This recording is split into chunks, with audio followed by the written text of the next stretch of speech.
Welcome to KKS kitchen. இந்த வாரம் நம்ம பார்க்க போகிறது பூரினா வெறும் பூரி கிடையாதுங்க. பைத்தம்பருப்பு போட்ட ரொம்ப ரொம்ப சாஃப்டான ஒரு பூரி.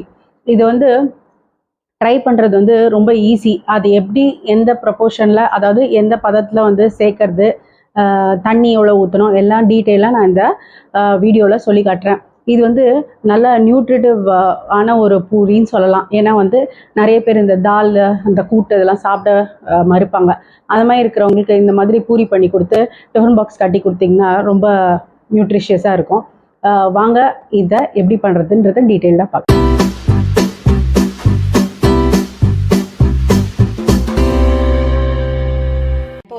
ஒரு சின்ன குழிக்கரண்டி பாசிப்பருப்பு எடுத்திருக்கேன் பாருங்கள். இந்த கைப்பிடியில் ஒரு முக்கால் பொடி அதில் எடுத்துருக்கேன். இதை நல்லா வாஷ் பண்ணி எடுத்துகிட்டு வந்துட்டு இதில் நான் ஒரு 1.5 டம்ளர் தண்ணி ஊற்றி விசில் பண்ணி வேக வச்சு எடுத்துக்க போகிறேன். 2-3 டைம்ஸ் வாஷ் பண்ணிவிட்டு நல்ல தண்ணியில், அதாவது நான் இப்போ எடுத்துருக்கிற பருப்பு அளவுக்கு 1 டம்ளர் தண்ணி ஊற்றிருக்கேன். ஒரு 1/2 அன் ஹவர் சோக் பண்ணிவிட்டு விசில் பண்ணிங்கன்னா 2 விசில்லையே நல்லா மேஷ் ஆகிடும். எக்ஸ்ட்ரா தண்ணி ஊற்றாதீங்க. அது எதுக்குன்றதை நான் உங்களுக்கு சொல்கிறேன். கரெக்டாக இதுக்கேற்ற அளவு ஊற்றிட்டு நம்ம ஸ்டீம் பண்ணி, அதாவது குக் பண்ணி வச்சிடலாம். இப்போ நான் நல்ல தண்ணியில் இதை ஒரு 1/2 அன் ஹவர் ஊற வைக்க போகிறேன். சப்போஸ் உங்களுக்கு டைம் இல்லைன்னா நீங்கள் ஒரு விசில் எக்ஸ்ட்ரா போட்டு டக்குன்னு கூட விசில் பண்ணி எடுத்துக்கலாம். இப்போது அந்த பாசிப்பருப்பு வெந்ததை நான் இந்த மாதிரி ஒரு கப்பில் எடுத்து வச்சுருக்கேன். ஒரு ஸ்பூனால் கொஞ்சம் மேஷ் பண்ணிங்கன்னா நல்ல கூழாயிடும்.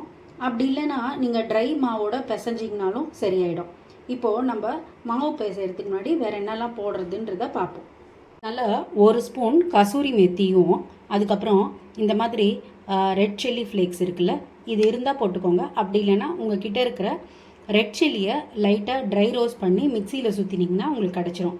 இது ரெண்டும் ஒரு ஸ்பூன் போட்டுக்கோங்க. இல்லை உங்களுக்கு அந்த ஃப்ளேவருக்கு ஏற்ற மாதிரி கம்மி வேணாலும் பண்ணிக்கலாம். இது ரெண்டுத்தையும் ஃபஸ்ட்டு போட்டுக்கோங்க. அதுக்கப்புறம் நான் என்ன பண்ண போகிறேன்னா, இங்கே நான் வந்து அந்த குக் பண்ணி வச்சுருக்கிற அந்த பைத்தம்பருப்பை இதில் சேர்க்குறேன். பாருங்கள், ரொம்ப வந்து நீங்கள் வந்து மேஷராலியோ அது மாதிரிலாம் பண்ண வேண்டாம். நல்லா வேக வச்சா மட்டும் போதும். உங்களுக்கு பிசையும் போது கரெக்டாகிடும். இப்போ இதையும் இதுக்கு மேலே நான் மாவை போட்டுக்கிறேன். உப்பு போடணும் தேவையான அளவு. ஒன்று நோட் பண்ணியிருக்கலாம், நான் பாசிப்பருப்பு வேக வைக்கும்போது கொஞ்சம் மஞ்சள் பொடி போட்டு வேக வச்சேன். இது ஆப்ஷனல் தான். வேண்டான்னா நீங்கள் மஞ்சள் பொடியை தவிர்த்துடலாம். நான் மாவை ஆட் பண்ணிட்டேன். உடனே தண்ணி ஊற்றாதீங்க.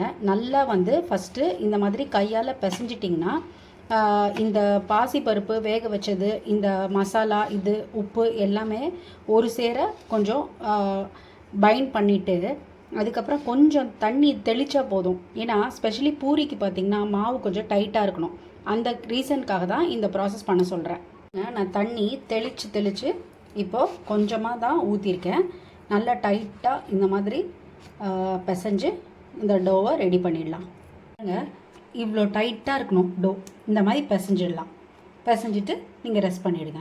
இந்த பூரிக்கு நம்ம தொட்டுக்க ஒரு உருளைக்கிழங்கு சப்ஜி பண்ண போகிறோம். இது எப்படின்னா, நம்ம யூஸ்வலாக பண்ணுற மாதிரி வெங்காயம், பச்சை மிளகா, இஞ்சி, அதுக்கப்புறம் உருளைக்கிழங்கை வேக வச்சு தனியாக எடுத்து வச்சுருக்கேன். இதை பண்ணிவிட்டு கடைசியாக ஒரு டிப்பு காட்டுறேன். அது வந்து கொஞ்சம் யூஸ்ஃபுல்லாக இருக்கும். இது இப்போ பண்ணலாம். கடுகு நல்லா வெடித்த உடனே நம்மக்கிட்ட இருக்கிற ஆனியன்ஸ், அப்புறம் க்ரீன் சில்லி, கருவேப்பிலை, இஞ்சி இதெல்லாத்தையும் போட்டு நல்லா வதக்கிடலாம். நம்ம பெருங்காய பொடியை இதில் சேர்த்துக்கலாம். இது வந்து நல்ல ஃப்ளேவர்ஃபுல்லாக இருக்கும். இந்த டிஷ்ஷுக்கே நல்ல டேஸ்ட்டாகவும் இருக்கும்.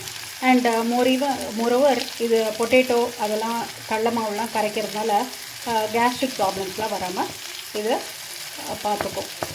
இன்னும் கடலை மாவை கரைச்சிங்கன்னா அது பாருங்கள், இந்த அளவுக்கு லிக்விடாக இருக்கணும். ஏன்னா 1/2 ஸ்பூன் தான். என்னோடய ஸ்பூன் எவ்வளோ சின்னதாக இருக்குது பார்த்தீங்களா? இந்த ஸ்பூனில் நான் 1 ஸ்பூன் போட்டிருக்கேன். இதை வந்து இந்த மாதிரி கரைச்சி எடுத்து வச்சுக்கிறேன். இது வந்து நல்லா வதங்கிட்டு இருக்கும்போது நம்ம வந்து உப்பு போட்டுடலாம். ஆனியன்ஸ் வதங்கிறது இன்னும் கொஞ்சம் ஈஸியாக இருக்கும். வெங்காயம் வதங்கினோடனே நம்ம பாயில் பண்ணி வச்சுருந்த பொட்டேட்டோஸை போட்டு கொஞ்சம் ஃப்ரை பண்ணிக்கலாம். இப்போ மஞ்சள் பொடி வேணும்னா சேர்த்துக்கலாம். நம்ம பிசைஞ்சு வச்ச டோ எப்படி இருக்குதுன்னு பார்க்கலாம். நான் சொன்ன மாதிரி டைட்டாக இருக்கணும். ரொம்ப வந்து லூஸாக இருந்தால் பூரி வந்து எண்ணெய் ரொம்ப குடிக்கும். அதனால் இந்த மாதிரி டைட்டாக பிசைஞ்சிருங்க.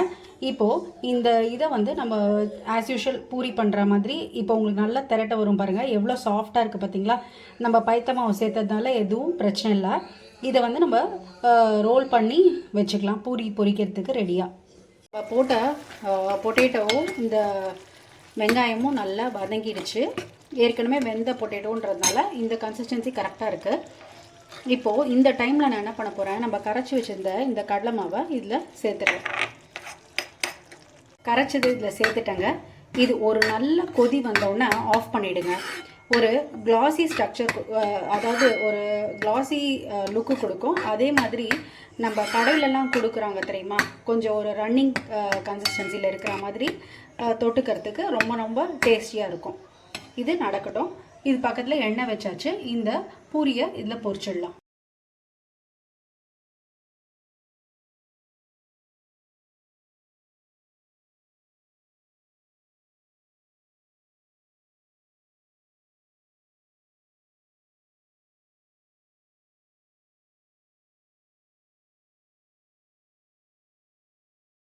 நம்ம பூரி ஃப்ரை பண்ண போகிறோம். இது நீங்கள் அவ்வளோ சாஃப்டாக இருக்குங்க சாப்பிட்றதுக்கு, அண்ட் ரொம்ப ரொம்ப டேஸ்டியாக இருக்கும். நம்ம நார்மல் பூரியோட ஒரு டேஸ்ட்ஃபுல்லாக ஒரு பூரி சாப்பிட்டா எப்படி இருக்கும் அந்த ஃபீல் உங்களுக்கு கிடைக்கும். நீங்கள் கண்டிப்பாக இதை ட்ரை பண்ணி பாருங்கள். இது நம்ம பூரி மாதிரியே பாருங்கள், அப்படியே உப்புது. நம்ம அது எப்படி பூரிக்கு வந்து வெந்தோடனே நம்ம எடுத்துருவோமோ அதே மாதிரி இது பாருங்கள். இந்த சவுண்டு வந்து ரெடியூஸ் ஆனோடனே எடுக்க வேண்டியது தான். சேம் ப்ரொசீஜர் நம்ம பூரி பண்ணுற மாதிரியே பண்ணுறதாங்க. Crispy fluffy moong dal puri ready for சர்விங்க.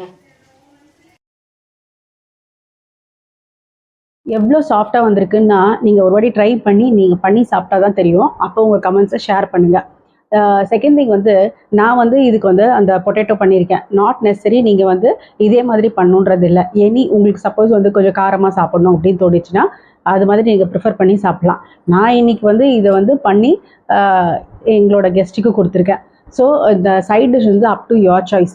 But believe me, இந்த பூரி வந்து ரொம்ப ரொம்ப டேஸ்டியாக ஃப்ளேவர்ஃபுல்லாக இருக்குது. நம்ம ஆட் பண்ணியிருக்கிற எல்லா அந்த சில்லி ஃப்ளேக்ஸாக இருக்கட்டும், அது இதில் கூட நீங்கள் இன்னும் கொஞ்சம் இன்னோவேட்டிவாக ஓமோ அதெல்லாம் கூட சேர்த்துக்கலாம்.